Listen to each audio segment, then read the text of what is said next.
చూద్దాం. యోబు గ్రంథము 22వ అధ్యాయము 12వ వచనం.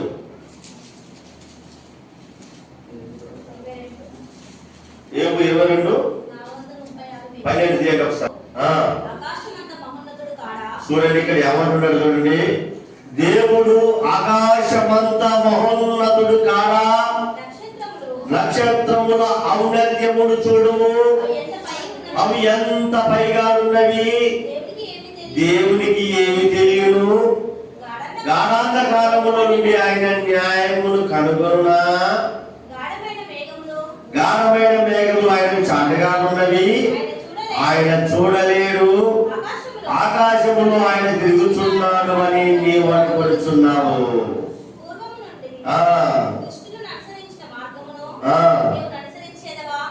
చాలా అక్కడికి ఎవరు ఇక్కడ దేవునికి ఎవరి ఇక్కడ ఈ లేఖన భాగంలో ఉన్న దేవుడు మనతో మాట్లాడిన చిన్న ప్రార్థన చేసుకుని ముందుకు కూడా సాగుదాం. ఉన్నాడు ఇక్కడ అంటే దేవుడు ఆకాశమంతా మహోన్నతుడు కాడా అంటే దేవుడు ఎక్కడ ఉన్నాడు అంటే కారణం చూపిస్తామని మనం ఆకాశం వైపు చూపిస్తావా, ఎటు చూపిస్తాం? దేవుడు ఎక్కడ ఉన్నాడంటే ఆయన పైన ఉన్నాడు, ఆకాశం అందున్నాడు అంటాం. ఆకాశం అందున్నాడు అంటాం. కానీ ఇంకొక మాట ఏమనుకుంటే నక్షత్రముల ఔన్నత్యము చూడము, అవి ఎంత పైగా ఉన్నవి, దేవునికి ఏమి తెలియదు. అంటే నక్షత్రములకి పైన ఉన్నాడు కదా, నక్షత్రములకి ఇంకా పైన ఉన్నాడు కదా దేవుడు, ఇంకా దేవునికి ఏమి తెలుసు, దేవుడు పైన ఉన్నాడు కదా. అదేవిధంగా గాఢాంధకారములు మేఘములు ఆయనకు చాటుగా ఉన్నవి, ఆయన చూడలేడు అని నువ్వు అనుకుంటున్నావు. అంటే ఏమనుకుంటున్నావు అంటే ఆయన నా క్రియలు చూస్తున్నాడా.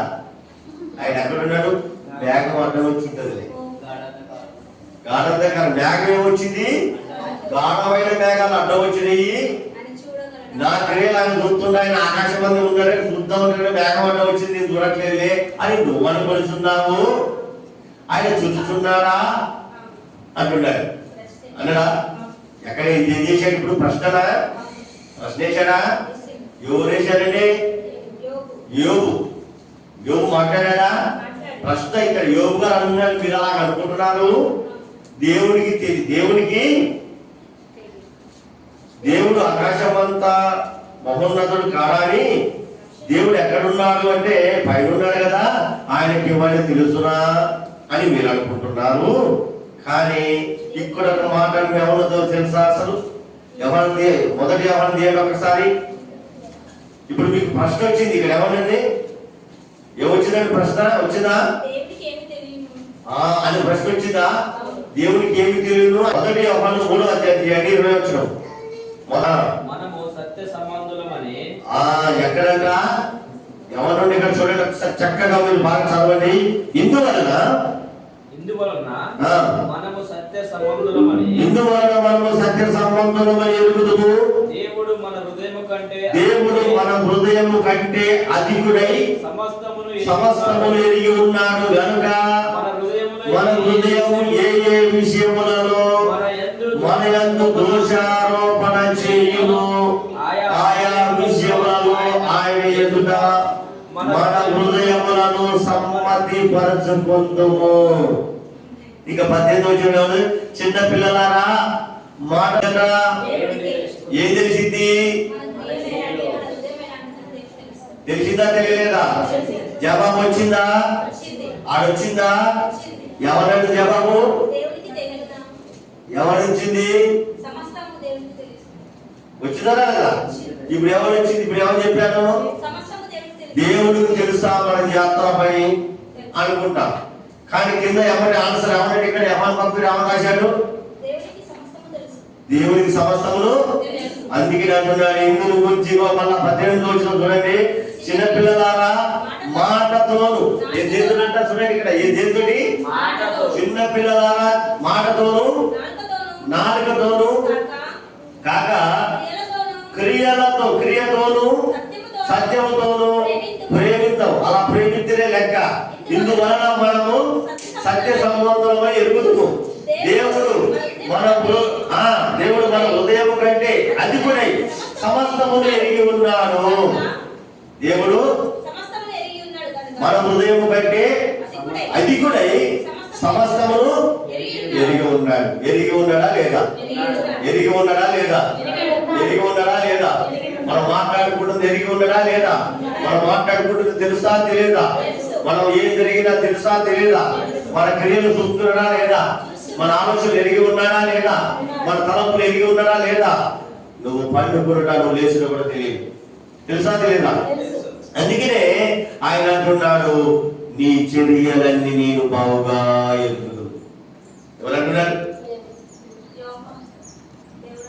దేవుడు అంటున్నాడు. ఆయన తెలుసా తెలియదా? అందుకే మొదటి విషయం ఏంది? మొదట్లో అక్కడ చూడండి ఏమనుంది? తెలియదు. నెక్స్ట్ కింద ఇప్పుడు మొదటి మీకు ఏమొచ్చింది అంటే ఫస్ట్ చూడండి, ఫస్ట్ లో ఏమొచ్చింది మీకు? దేవునికి ఏమి తెలియదు ఒకటైందా? నెక్స్ట్ వచ్చేటప్పటికి ఏమొచ్చింది? సమస్తము తెలియదు. అవునా కదా? ఎలా తెలుసు, ఏం తెలుసు అన్న దాని విషయంలో కింద ఇల్లు వచ్చినాయి 7 విషయంలో మనం మాట్లాడుకుందాం. ఏమున్నాయి? 7 విషయాలు మాట్లాడుకుందాం. ఏం తెలుసు దేవునికి అంటే నీ చర్యలన్నీ తెలుసు. ఏం తెలుసు? నీ చర్యలు. చర్యలన్నీ తెలుసుగా? ఆ చర్యలు చూద్దాము. కీర్తన గ్రంథము కీర్తనలు తీద్దాం ఒకసారి. 139 కీర్తన 139 తీయండి. తీసారా? 2 నుంచి 4 వరకు. అసలు చూడండి, ఇక్కడ మీరు దయచేసి రాలి. మీకు అందరికీ చెప్తున్నా, ఇక్కడ చెప్పేది ప్రతిది కూడా సత్యం. నా ఇంట్లో నుంచి, నా ఒంట్లో నుంచి, నా ఆలోచన నుంచి పుట్టినది కాదు. ప్రతిది కూడా రెఫరెన్స్ బైబిల్లో ఉన్నది మాత్రమే మీకు తెలియజేస్తున్నాను. ఊత పదంగా ఓవరాల్ గా నా ఇష్టం వచ్చినట్టుగా ఏది పడితే అది మాట్లాడితే తప్పులు ఎత్తకూడదా? నా ఇష్టం వచ్చినట్టు మాట్లాడడానికి వీలుందా? లేదు. ఇక్కడ ఎవరి సన్నిధిలో అంటే ప్రభు సన్నిధి. అందుకనే మీకు ప్రతిదీ కూడా తెలవాలంటే రెఫరెన్స్ మాట టు మాట దేవుడు ఏం చెప్పాడు, ఏం చేస్తున్నాం అది ఉండదు. చూడండి ఒకసారి. ఏమని చెప్పాడు చూడండి. 2వ వచనం, నేను కూర్చుండుట నేను లేచుట నీకు తెలియను అడిగానే లేదు. అందుకే నీ చర్యలన్నీ బాగుగా తెలియను. ఎవరికి? దేవునికి ఏమి తెలియను? మేఘమాట వచ్చింది కదా, దేవుడు ఆకాశం అందున్నాడు కదా, నక్షత్రములకు పైన ఉన్నాడు కదా, ఆయనకి ఏమన్నా తెలుసా అంటే ఇక్కడ దావీదు భక్తుడు రాశాడు. ఏమన్నంటే, అయ్యా నేను కూర్చుండుట, అయ్యా నేను లేచుట నీకు తెలియను.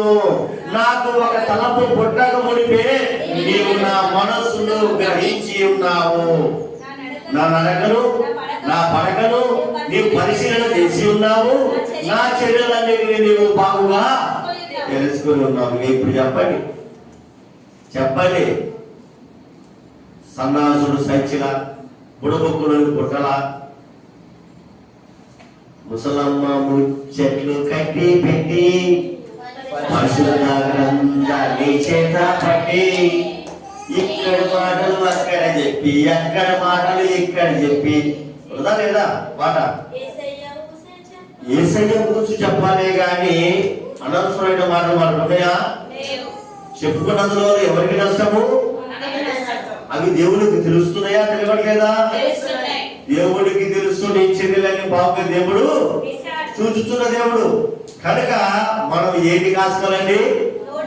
నోటిని నాలుకను కాచుకోవడం వద్దా? పిల్లగా కాచుకోవాలి. జ్ఞానము కూడా ఈజీ, అవునా కదా? అది జ్ఞానమును కనుక్కోవడం చాలా కష్టం. అందుకనే మన నడక మన పడక పరిశ్రమ చేసి ఉన్నాడు. నువ్వు కూర్చుంటున్నాడు, నువ్వు లేచుట దేవుడు తెలుసుకుని ఉన్నాడు. కనుక నీ చర్యలన్నిటిని ఆయన బాగుగా తెలుసుకుని ఉన్నాడు. అందుకనే తస్మత్ జాగ్రత్త జాగ్రత్త జాగ్రత్త జాగ్రత్త. అందుకనే క్రైస్తవులు ఏమంటారు? రండి నాయన యేసయ్య గారికి రండితే వామ్మో యేసయ్య అంటారు. ఎందుకు తెలుసా? నీతిగా ఉండలేక, భక్తి జీవితం చేయలేక, సత్యములో నిలవలేక. యేసయ్య గారికి వస్తే ఏం చేస్తామని ఏముంది? యేసయ్యకి దెబ్బలు తగులుతాయి, దెబ్బలు తగులుతాయి. అందుకనే దేవుడికి తెలుసా తెలియదా? తెలుసా తెలియదా? దేవుడికి తెలుసా తెలియదా? ఏం తెలుసు?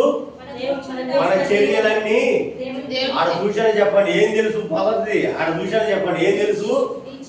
నీ చర్యలన్నీ, మన చర్యలు, మా చర్యలు, నీ చర్యలు, నా చర్యలు అన్ని కూడా ఆయనకు తెలుసు. రెండో చెప్పండి ఇంకా. ఆ? పాపము ఎక్కడ జరుగుతున్నదో 11 ఏబు తీయండి. 11 అది కూడా చెప్తున్నాడు. ఏబు కాదు అది. ఎవరండి?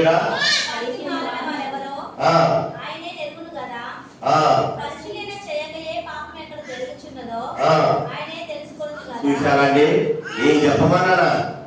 ఏబు భక్తుడు అంటున్నాడు. ఏమంటున్నాడు చూడండి. ఈడెవరుడంటే పలికి మారిన వారెవరో ఆయనే ఎరుగును కదా, పరిశీలన చేయని పాపము ఎక్కడ జరుగుతున్నదో ఆయనే తెలుసుకును కదా. ఇప్పుడు చెప్పండి, ఎవరు జరుగుతుందని? అభిమానంలో తెలుసు. ఇంకో మాట ఏమంటున్నాడు? పాపం ఎక్కడ జరుగుతుందన్న సంగతి ఎవరు తెలుసు?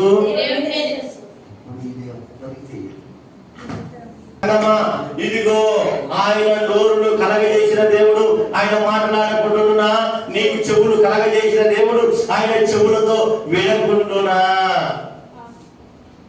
హృదయాన్ని నీకు కలగజేసి ఆ హృదయం ఇవ్వన్న దేవుడు నీ హృదయంలో ఏం మాట్లాడుకుంటున్నావో అని ఆయన తలంచుకుంటున్నా. అందుకే అంటుండో పలికి మారిన వారెవరో ఆయన ఎరుగును కదా. ఎలాగా? నేను పరిశీలన చేసి చెప్తా అంటానికి ఆయన నరుడు కాదు. పరిశీలన చేయకి ఆయన తెలుసుకునే దేవుడు.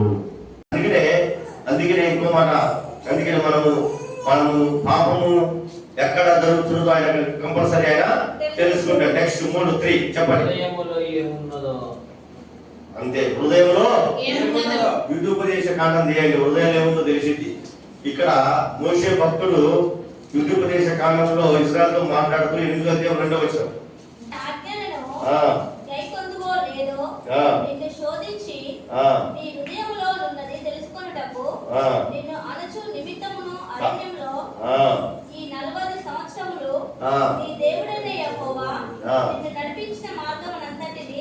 చూడు ఇక్కడ మళ్ళీ మరియు నీవు ఆయన ఆజ్ఞలు గైకొందువు లేదు, నిన్ను శోధించి నీ హృదయంలో ఉన్నది తెలుసుకున్నటకు నిన్ను అణచు నిమిత్తము మా అరణ్యంలో ఈ 40 సంవత్సరం నీ దేవుడైన యెహోవా నిన్ను నడిపించిన మార్గ పద్ధతి జ్ఞాపకం చేసుకున్నాము. ఏం చేశాడు దేవుడు? ఏం చేశాడు దేవుడు? ఏం చేశాడు? మోషే నడిపించాడు. మోషే నాయకుడిగా దేవుడు ఎన్నుకొని ఎవరు నడిపించాడు అంటే ఇశ్రాయేలు ప్రజల్ని నడిపించాడు. ఇది ఎందుకు నడిపించాడు? ఇదిగో నీ చర్యలన్నీ బాగా తెలుసుకుని మీకు ఏదో అవసరమో అవన్నీ కూడా ఇచ్చుకుంటూ కానాను దేశానికి వెళ్ళాలనుకున్న మీరు ఐగుప్తులో బానిసత్వంలో విడిపించి మీకు ఏది అవసరమో ఆయన తెలుసుకొని ఇప్పుడు ఏం చేసింది? ఇప్పుడు మిమ్మల్ని 40 దినాలు 40 సంవత్సరములు నడిపించాడు. అందుకే ఏం తెలుసో అవి తెలుసు ఆయనకి. తెలుసా తెలియదా? అందుకే ఆయన నడిపించాడు అన్నట్టు. కనుక పిల్లరా ఇంకొక మాట చూడండి ఒకసారి. మరి కీర్తన 139 కీర్తన 139 అని కీర్తన 139 23 తీయండి ఒకసారి. ఇక్కడ ప్రధాన దావీదు ఎలా రాశాడంటే ఏ రకం నా నడకను నా పడకను నీవు పరిశీలన చేసి ఉన్నావు అన్నావు. ఇక్కడ ఏమంటున్నావు అంటే 23వ వచనానికి వచ్చేటప్పుడు ఇక్కడ మాట్లాడుతున్నాడు దావీదు. ఏమంటున్నాడు చూడండి ఒక మాట. దేవా నన్ను పరిశోధించి నా హృదయమును తెలుసుకొనుము, నన్ను పరీక్షించి నా ఆలోచనను తెలుసుకొనుము, నీ ఆయాసకరమైన మార్గము నాయకుందేమో చూడుము. చాలా కలిగి